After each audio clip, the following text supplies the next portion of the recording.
একটা জিনিস বেশি দিয়েছে, এটা না দিলে রুয়ে জমিনের মধ্যে আমরা আসতে পারতাম না। এটা কি? এটা হচ্ছে তাদের ভিতরে দয়ার পরিমাণ বেশি, তাদের ভিতরে ধৈর্যের পরিমাণ বেশি, তাদের চেহারার মধ্যে মাওলাই করিম খাস একটা সুকুন দান করেছে।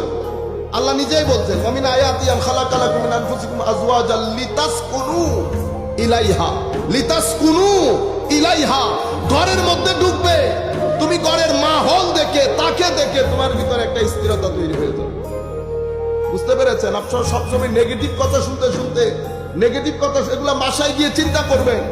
আমার নবী কোন হাদিসে বলেন নাই তোমার ছেলে হলে, তুমি যদি ছেলেকে লেখাপড়া করিয়ে বড় করে বিয়ে দাও, তোমার ছেলে কিয়ামতের দিন জাহান্নাম এবং তোমার মাঝে দেওয়াল হয়ে দাঁড়িয়ে যাবে। কোন ছেলের ক্ষেত্রে বলেন নাই, মেয়ের ক্ষেত্রে বলেছেন।